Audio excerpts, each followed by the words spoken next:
while I will take the precaution of setting up at Buckingham Palace or Windsor Castle, wherever I'm working, by arriving the day before to make sure that the scene is set and I've got my materials ready and everything else, so that at the precise time of the sitting, and the Queen is always punctual, the sittings are usually at 2:30 in the afternoon, she will arrive and I'm expected to be ready.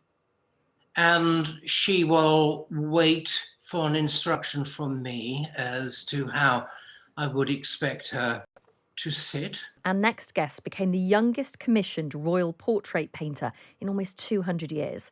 Since then, he's painted many public figures, including Nelson Mandela, Margaret Thatcher, and of course, Her Majesty the Queen. His most famous work is an 8 by 5 foot portrait of Elizabeth II, painted over 3 summers in the early 90s. In fact, the Queen was so thrilled with the likeness that she remarked it would make a very good stamp, which it did. Let's speak to Richard Stone now, the royal portrait artist. Good morning, Richard. Oh, good morning, Chloe. So how many times have you painted the Queen? I painted the Queen twice. My portrait that you referred to, the one that ultimately became a stamp, huge compliment, was finished in 1992. And more recently, in 2015, I'd been commissioned by the Realms to paint her portrait. And that was presented to her and now hangs on the state staircase at St. James's Palace. Now, I have the privilege of being able to see what is over your right shoulder. Just describe to us the portrait that you painted there of the Queen. Oh, this is just a little preliminary sketch that I Wow. did my first sitting for the Realms portrait, painted in the yellow drawing room at Buckingham Palace in 2015. It's really how I start all my portraits. It's me getting used to the sitter's face. In many ways, it's also the sitter getting used to being sort of looked at rather closely. But it was me sort of trying out a working idea that might be developed into a large full-size portrait. And this was a successful sketch. More than a sketch, most people would say. It's incredible. Just explain to us, what is the Queen like when she sits for you? Do you have conversations? Do you sit in silence? How does it work? The Queen is utterly professional. Now, remember, to have one's portrait painted, if you can sort of put yourself into the mindset of the Queen, it's treated as something of an occupational hazard. And therefore, I don't think on the day of the sitting, Her Majesty would think, oh, jolly, this is going to be fun. It isn't, it's work. And from my point of view, I'm a professional portrait painter and I take my work extremely seriously. So in many ways, the sitting is very businesslike. While I will take the precaution of setting up at Buckingham Palace or Windsor Castle, wherever I'm working, by arriving the day before to make sure that the scene is set and I've got my materials ready and everything else, so that at the precise time of the sitting, and the Queen is always punctual, the sittings are usually at 2:30 in the afternoon, she will arrive and I'm expected to be ready. And she will wait for an instruction from me as to how I would expect her to sit.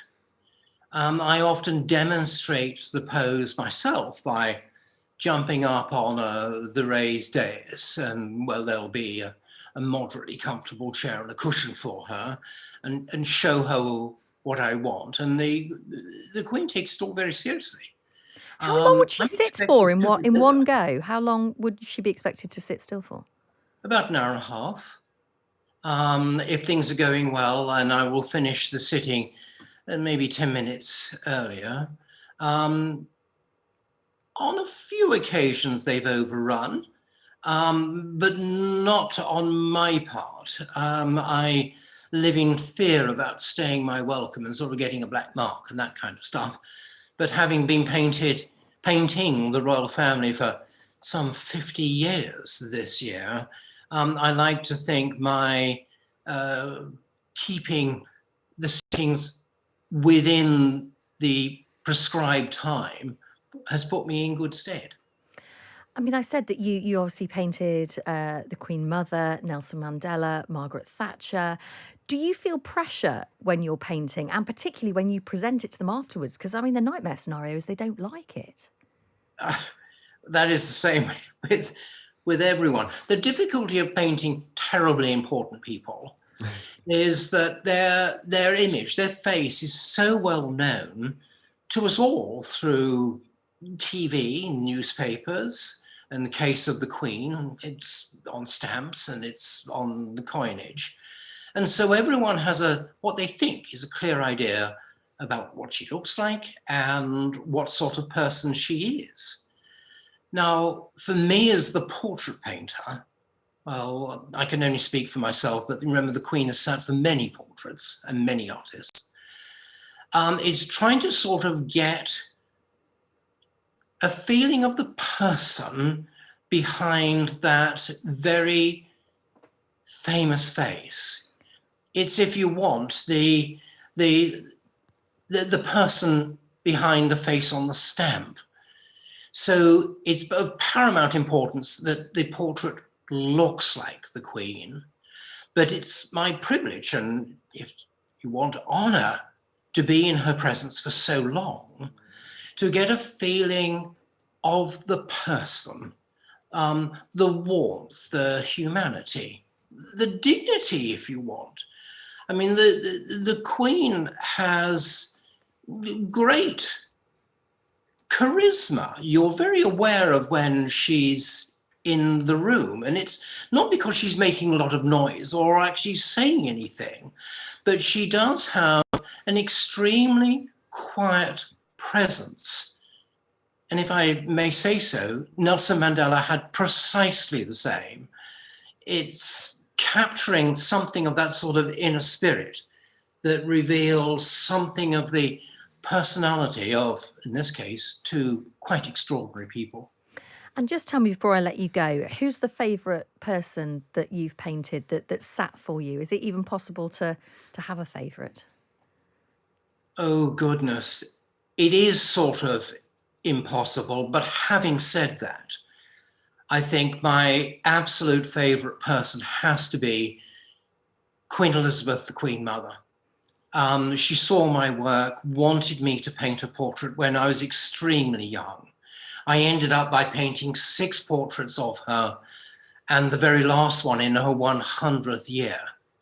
And for that lady to have given my career such a boost so early on, and to have continued to take an interest in not just my work, but me as a person, I am eternally grateful. She was a very special lady.